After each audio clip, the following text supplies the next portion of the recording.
Assalamualaikum. Welcome to Study Zone. Our today's discussion will be about phylum Nematoda. Phylum Nematoda के अगर हम features की बात करें तो इनमें मोस्टली इनको राउंड वर्म्स कहा जाता है और मोस्टली इनमें जितने भी एनिमल्स हैं वो अर्थ में सर्वाइव कर रहे होते हैं। यानी हमें 50 करोड़ इनकी स्पीशीज़ देखने को मिली हैं और इनके हर तमाम जो एकड़ हैं उसमें फर्टाइल गार्डन सॉइल में ये पाए जाते हैं। अगर हम इनकी स्पीशीज़ की बात करें तो मैं पहले भी कह चुकी हूँ कि इनकी जो रेंज है वो तकरीबन 16,000 से लेकर 500 करोड़ तक देखने को मिलती है।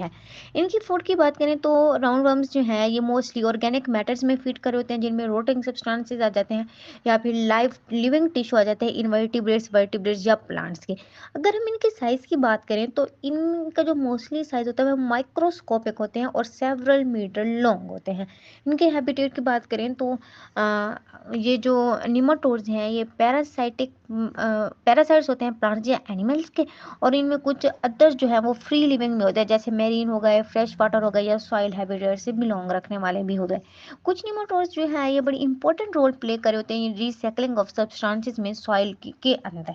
इनमें निमाटोड्स के पास सिलिया नहीं होते और एक ऐसा करेक्टर है जो आर्थ्रोपोड में और इनमें कॉमन है और जो स्पर्म है निमोटोड्स के वो इम्यूबाइड होते हैं। ये ट्रिप्लोब्लास्टिक होते हैं और बाई अनसेगमेंटेड होते हैं और बाइलेटरल सिमेट्री रखने वाले हैं और सूडोसिलोमेड बॉडी प्लान है इनका। इनकी बॉडी को अगर हम क्रॉस सेक्शन देखें तो इनकी जो बॉडी बॉडी है वो राउंड है क्रॉस सेक्शन में और इनमें ये लेयर्ड से कवर्ड है। मोल्टिंग जो है यूजली इनमें प्रेजेंट होती है जब ये जुवेनाइल ग्रोथ में देखने को मिलते हैं। इनमें डाइजेस्टिव ट्रैक जो है वो कंप्लीट डाइजेस्टिव ट्रैक है जिनमें सराउंडेड है लीप बेरिंग सेंस ऑर्गन्स के साथ। इनमें एक्सक्रीटरी सिस्टम भी प्रेजेंट है जिनमें एक या दो जो रेंटी सेल्स जो हैं या फिर सेट ऑफ कलेक्शन जो है वो इनमें देखने को मिलते हैं। इनमें लॉन्गिट्यूडनल मसल्स की बात करें तो बॉडी वॉल्स जो है उसमें एक ही लॉन्गिट्यूडनल मसल्स देखने को मिलता है। इनके एग्जांपल में एस्केरीज या ट्री कैनिला देखने को मिलते हैं। नेक्स्ट फिर अगर हम इनके एक्सटर्नल फीचर्स को देखें तो इनका जो शेप है वो स्लेंडर है इलोंगेटेड है सिलेंड्रिकल है और टेपर्ड है दोनों एंड में। इनकी बॉडी वॉल में क्यूटिकल हमें सबसे पहले देखने को मिले। ये जो न्यूमाटोड्स हैं इनकी सक्सेस का राज भी यही है कि इनके पास जो है नॉन सेलुलर कोलोजीनियस क्यूटिकल्स प्रेजेंट है। ये जो क्यूटिकल है ये स्मूथ है इसके अंदर स्पाइंस ब्रिस्टल्स पेपिली जो है स्मॉल निपल लाइक प्रोजेक्शन होते हैं वर्ड्स और रिजेस जो हैं ये प्रेजेंट है और की इन्हीं की प्रेजेंस की वजह से इनको काफ़ी टेक्सोनोमिक सिग्निफिकेंस भी दी जाती है। इनके अगर हम फंक्शन की बात करें तो इनके क्यूटिकल के फंक्शन की बात करें तो ये जो क्यूटिकल है ये इंटरनल हाइड्रोस्टैटिक प्रेशर को एक तो मेंटेन कर रही होती है। इसके अलावा ये मैकेनिकल प्रोटेक्शन प्रोवाइड करती है। ये रेजिस्ट करती है डाइजेशन को होस्ट पैरासाइट निमोटोड्स के अंदर और जो इनकी क्यूटिकल होती है वो तकरीबन मोल्डेड होती है 4 टाइम्स मैच्योरेशन के प्रोसेस के दौरान। इनके एपिडर्मिस और हाइपोडर्मिस क्यूटिकल से ऊपर में देखने को मिली क्यूटिकल से नीचे बीनीथ द क्यूटिकल जो है एपिडर्मिस या हाइपोडर्मिस जिसे कहा जाता है वो प्रेजेंट है और इसने जो है सूडोसिलोम बॉडी कैविटी को सराउंड किया हुआ है। एपिडर्मिस से नीचे फिर मस्कुलर लेयर प्रेजेंट है। लॉन्गिट्यूडनल मसल जो है वो प्रिंसिपल मीन्स है इनमें निमाटोड्स में लोकोमोशन के लिए। निमाटोड जो है इसके पास सर्कुलर मसल नहीं होते इसीलिए ये क्रॉलिंग जो है वो नहीं कर सकते। इनके लिप सराउंडिंग माउथ की बात करें तो कुछ निमाटोड जो है इनके पास लिप सराउंडिंग माउथ है और कुछ स्पीशीज जो है इनमें वो स्पाइन या टीथ है और वो लिप्स के near the end of lips वो प्रेजेंट है और कुछ स्पीशीज ऐसी भी हैं जिनमें लिप्स प्रेजेंट ही नहीं है और कुछ राउंड वर्म्स जो हैं उनमें हेड शील्ड्स हैं और वो भी प्रोटेक्शन प्रोवाइड कर रहे होते हैं। अगर हम इनके सेंसिटिव ऑर्गन्स को बात करें तो इनके जो सेंसिटिव ऑर्गन्स हैं उनमें एम्फिड और फास्टमेट या ओसिल हमें देखने को मिलते हैं। एम्फिड की बात करें तो एम्फिड जो है वो इंटीरियर डिप्रेशन हैं क्यूटिकल के अंदर जिसमें मॉडिफाइड सीलिया प्रेजेंट है और इनका जो फंक्शन है वो कीमियो रिसेप्शन में है और ये फ्री लिविंग निमाटोड्स में प्रेजेंट होते हैं। अगर हम इनमें फास्फेट्स की बात करें, जो फास्फेट्स हैं वो इनस के करीब प्रेजेंट होते हैं और ये कीमो रिसेप्शन में ये भी फंक्शन परफॉर्म कर रहे होते हैं। और वो ये पैरासाइटिक जितने भी निमाटोड्स हैं उनके पास प्रेजेंट होते हैं और इनका जो स्ट्रक्चर है वो एम्फिड की तरह का ही होता है। इसके अलावा एम्फिड और फास्फेट्स के अलावा हमें ओसिलाई भी देखने को मिले। ओसिलाई जो है पियर्ड फॉर्म में प्रेजेंट है और ये इक्वेटिक निमाटोड्स में देखने को मिलते हैं।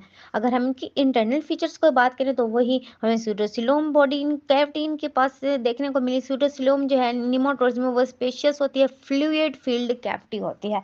इसके पास विसरल ऑर्गन्स होते हैं और ये हेड्रोस्टेटिक स्केलेटन फॉर्म कर रहा होता है।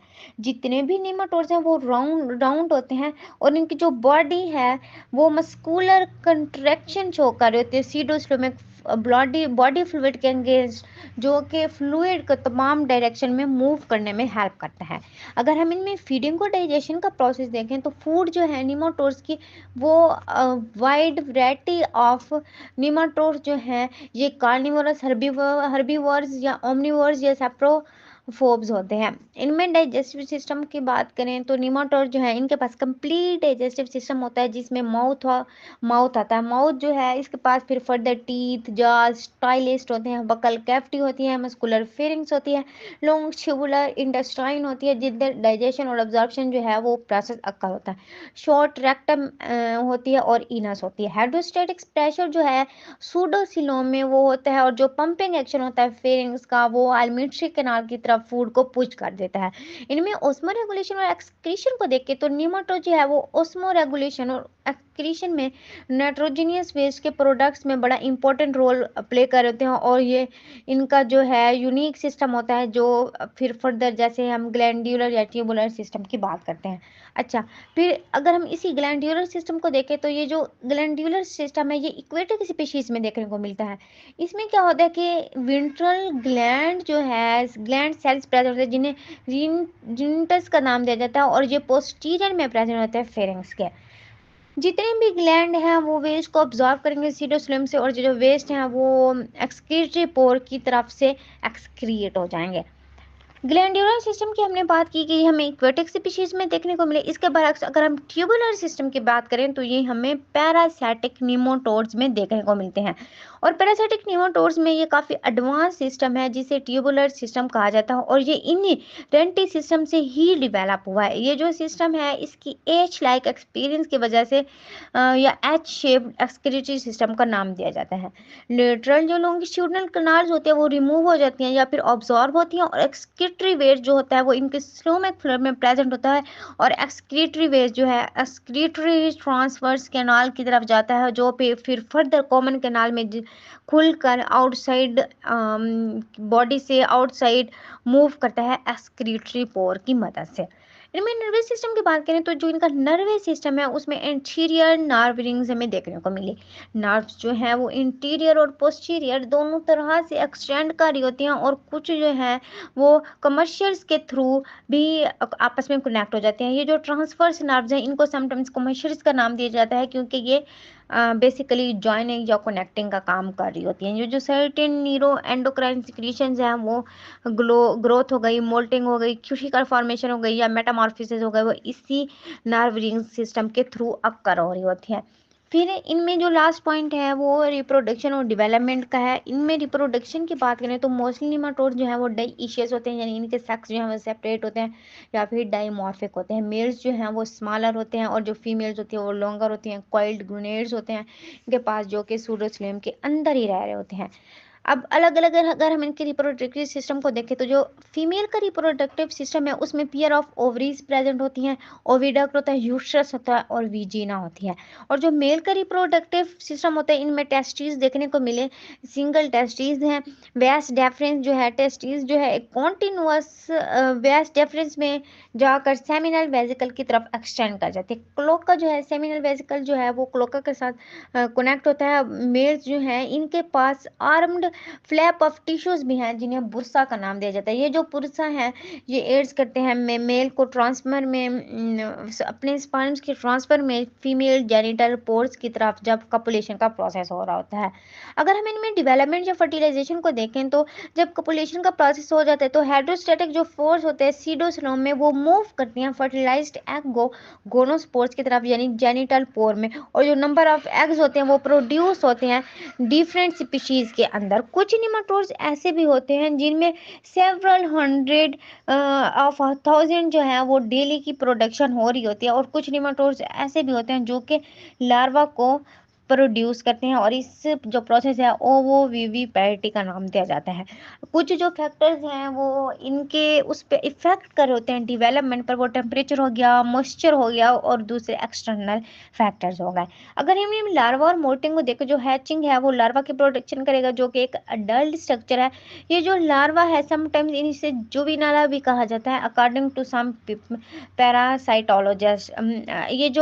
ये तब इसको जुविनेला लार्वा का नाम देते हैं जब ये 4 स्टेजेस मोल्टिंग की 4 स्टेजेस से गुजरता है, यानी फर्टिलाइज्ड एग हुआ, फिर ये L1 यानी फर्स्ट लार्वा बना, सेकंड लार्वा बना, मोल्टिंग के प्रोसेस से फिर थर्ड बना, फोर्थ बना, और जब फोर्थ दफा मोल्टिंग का प्रोसेस हो जाएगा जो फाइनल रिजल्ट होगा वो अडल्ट की फॉर्म में होगा, जिसे जुविनेल लार्वा का नाम दिया जाता है। तो ये था इस फाइलम का इंट्रोडक्शन, इसका basic structure. I hope so कि आपको इसकी क्लियर अंडरस्टैंडिंग हो गई होगी। इससे रिलेटेड आपको कोई भी क्वेश्चन हो आप कमेंट बॉक्स में मुझसे पूछ सकते हैं। Thanks for watching my lecture.